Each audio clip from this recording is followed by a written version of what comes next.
क्योंकि वहाँ पर जो अमला है, वहाँ पर जो स्टाफ है, जब ट्रैवलिंग चल रही होती है तो एक एयरपोर्ट पर हज़ारों की तादाद में एक दिन में पैसेंजर आता है और जाता है। आपके हाथ में कोई कचरा है तो आपको यूं खिड़की से फेंक नहीं देना है आपको। जो एविएशन वाले हैं, जो अथॉरिटी है एयरपोर्ट की, वो बिल्कुल जिम्मेदार है। हर बात की रिस्पॉन्सिबिलिटी अथॉरिटीज। अस्सलाम वालेकुम, कैसे हैं आप लोग? मेरा नाम है Sumera. Welcome back to a brand new video. सफाई निफ्स ईमान है, बिल्कुल, क्योंकि हम सब मुसलमान हैं और हमारे ईमान का हिस्सा है कि हम खुद और हमारी जो सराउंडिंग में जितनी भी चीज़ें, चाहे वो हमारा घर हो, हमारा मोहल्ला हो, हमारी गली हो या हमारा मुल्क हो, ये हम सबको किताबें पढ़ाया गया है कि इसे साफ़ सुथरा रखना है, खुद भी साफ़ सुथरा रहना है। क्यों? क्योंकि सफाई निफ्स ईमान है। लेकिन उसी मुल्क में, उसी घर में, उसी गली में, उसी मोहल्ले में हम रहते किस तरह हैं? हम अपने घरों को, अपने इलाकों को, हम अपने विजिटिंग प्लेसेस को, किसी भी सरकारी या प्राइवेट इदारे को कितना साफ रखते हैं? आज की वीडियो में हम इस बात पर बात करेंगे। रिसेंटली मैंने अभी एक इस्लामाबाद इंटरनेशनल एयरपोर्ट की कुछ क्लिप्स देखे, कुछ पोस्ट देखी, जिसपे इस बात का बहुत कहते हैं ना, त्या पाचा करते हैं ना, वो किया गया है। यहाँ पर जो इस्लामाबाद इंटरनेशनल एयरपोर्ट का रेस्ट रूम है, बेसिकली जो वॉशरूम्स हैं, उनकी पिक्चर्स लगाई गई हैं, जो वीडियो में साइड में मैं इस तरफ अटैच कर दूंगी। और दिखाया गया है कि हम मुसलमानों ने इस वाली बात को कितना अपने ऊपर लागू किया है क्या? यहाँ पर Pakistan civil aviation authority, the award goes to cleanliness, goes to सफाई निफ्स ईमान है। नो डाउट ईमान आधा ही रह गया है सोसाइटी में। This is the post clip आपके सामने आ रहा है। ये जी एयरपोर्ट है और एयरपोर्ट के वॉशरूम की पिक्चर्स हैं। मुझे बड़ा शॉक्ड हुआ, क्योंकि अगर मैं कराची एयरपोर्ट की बात करूं या लाहौर एयरपोर्ट की बात करूं, खैर इन दोनों एयरपोर्ट के वॉशरूम्स मैंने नहीं देखे, अल्लाह जाने क्या हाल होगा। इस्लामाबाद तो एक बड़ा एयरपोर्ट है, वहाँ के वॉशरूम्स का ये हाल है।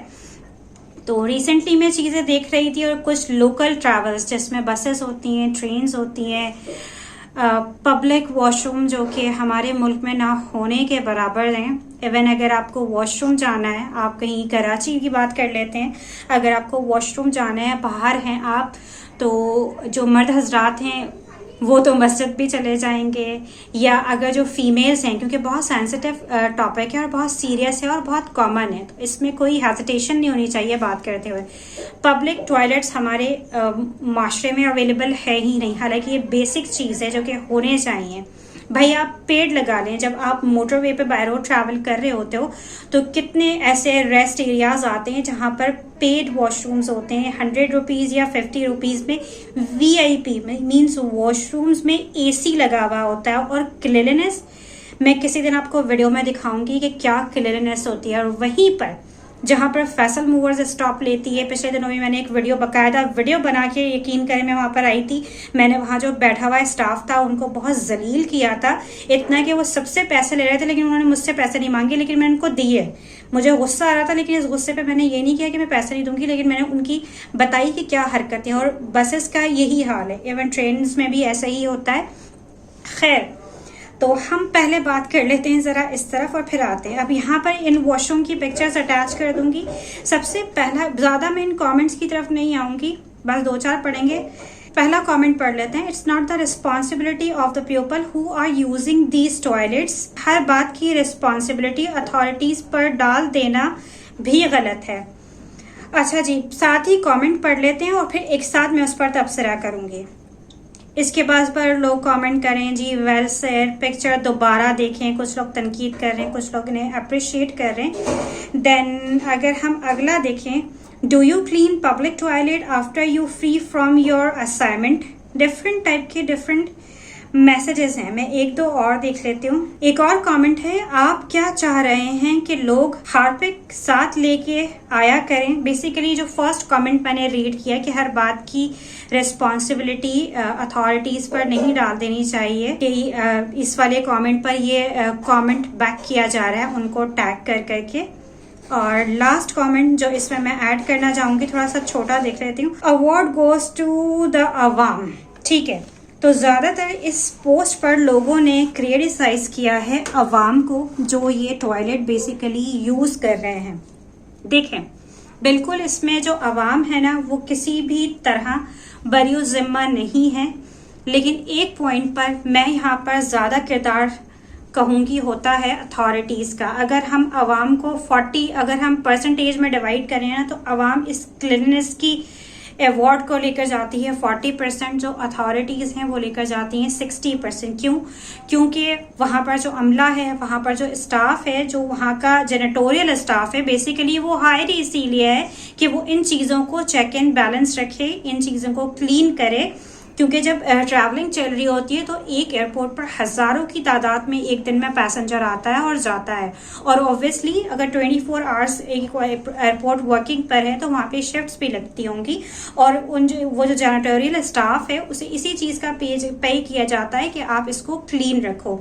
इसी तरह हमारी और आपकी भी रिस्पॉन्सिबिलिटी बनती है जब हम इस किस्म की, चाहे वो टॉयलेट्स हों, चाहे वो किसी भी कोई आप पार्क में बैठे हुए हैं, चाहे आप रोड पर चल रहे हैं, तो अगर आपके हाथ में कोई कचरा है तो आपको यूं खिड़की से फेंक नहीं देना, या आपको चलते चलते यूं थ्रो नहीं कर देना। आपको वो अगर डस्टबिन नजर नहीं आ रहे, थोड़ा सा आप अपने पास रख लें, आगे जाकर कहीं ना कहीं आपको डस्टबिन मिल जाएगा, आप वहां जाके डाल दें। ये नहीं कि जी आपने खिड़की खोली यूं ही फेंक दिया, आपने चलते चलते यूं ही फेंक दिया। ये चीज़ माशरे को ख़राब करती है, फ़ज़ा में पोल्यूशन लाती है, चीज़ों को बिगाड़ती हैं।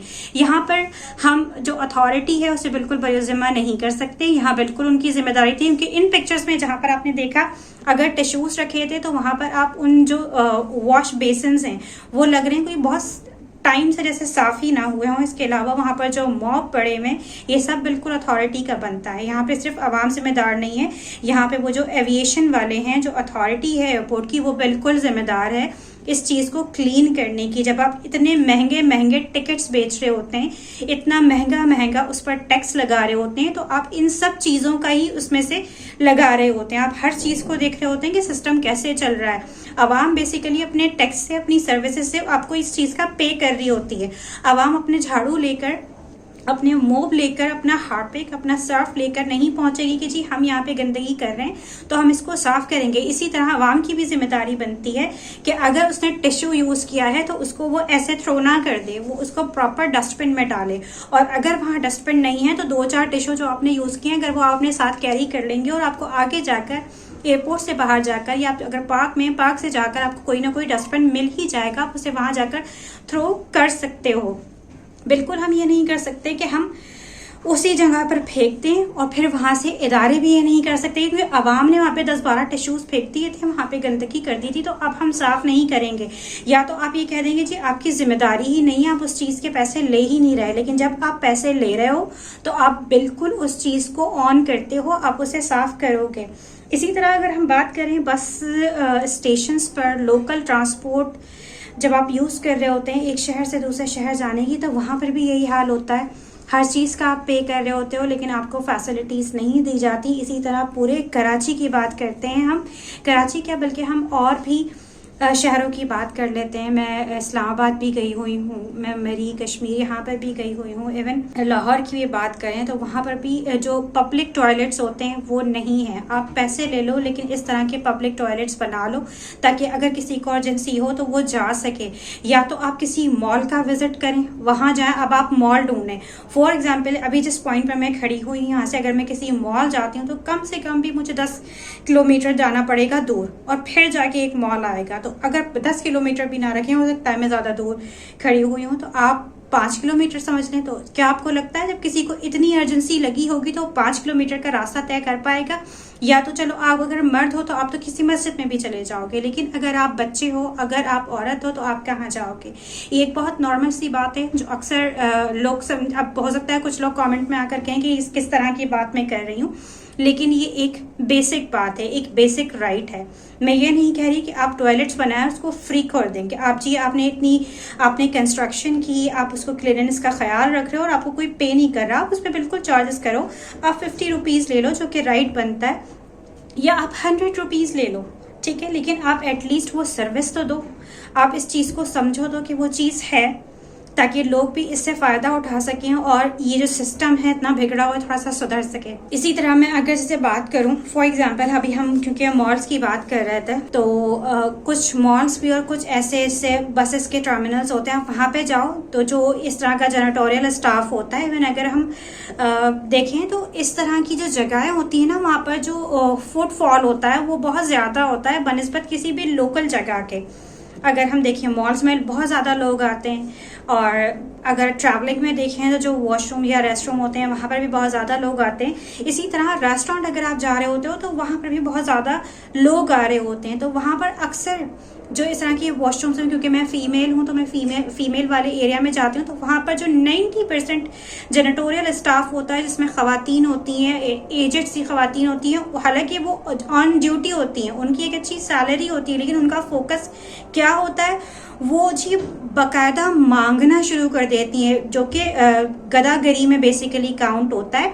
मैं इस चीज़ को बिल्कुल कंडेम करती हूँ, क्योंकि अगर आप किसी भी रेस्टोरेंट का, किसी भी मॉल का या आप किसी भी जगह का रेस्टरूम यूज़ करने जा रहे हो, तो वहाँ का जो एम्प्लॉय है, वो जेनेटोरियल स्टाफ वहाँ का एम्प्लॉय है, वो इस तरह से आपसे ज़बरदस्ती आपके पीछे नहीं रख सकता। ये बिल्कुल वही वाली मिसाल हो जाती है कि आप दूध लेने गए, पीछे फ़कीर खड़ा हुआ है, आप कहीं खाना खाने के लिए अपनी गाड़ी रोकी, पीछे फ़कीर खड़ा हुआ है, आप घर से बाहर निकल रहे हो, किसी शॉप पर खड़े हो, पीछे फ़कीर खड़ा हुआ है, आप नमाज़ पढ़ के मस्जिद से निकल रहे हो, पीछे फ़कीर खड़ा हुआ है। ये पूरी एक माफिया है, ये भी उसी का पार्ट हो जाते हैं। तो इन चीज़ों को अवॉइड करना चाहिए, और सफाई बिल्कुल नफ्स-ए-मान है। और अगर हम बात करें, हम मुसलमान हैं और हम दावा करते हैं हम मुसलमान हैं, हमारे दीन का पार्ट है कि आपका दीन मुकम्मल नहीं होता जब तक आप साफ़ सुथरे ना हो, कब आपका वज़ू नहीं होगा, आपकी नमाज नहीं होगी। लेकिन फिर गोरे अच्छे हैं, आप किसी गोरे का वॉशरूम देख लें और आप किसी 5 वक्त नमाज पढ़ने वाले मुसलमान का वॉशरूम देख लें, वो किस हालत में होता है, जिसकी बहुत सारी मिसालें आपको मिल जाएंगी और बहुत सारे लोगों ने खुद एक्सपीरियंस भी किया होगा। अगर मेरी बात आपको यहाँ पर इख्तलाफ के काबिल लगती है तो आप बिल्कुल कमेंट में इख्तलाफ कर सकते हैं, अपनी राय का इजहार कर सकते हैं, अपनी सोच बता सकते हैं। नेक्स्ट व्लॉग में मुलाकात होगी, दुआओं में याद रखिएगा। वीडियो को लाइक और शेयर ज़रूर कर दीजिएगा। मुझे टिकटॉक, इंस्टाग्राम और फेसबुक पर फॉलो करें। नेक्स्ट व्लॉग में मुलाकात होगी, ख्याल रखिएगा अपना, दुआ में याद रखिएगा। मेरी तरफ से अल्लाह हाफ़िज़।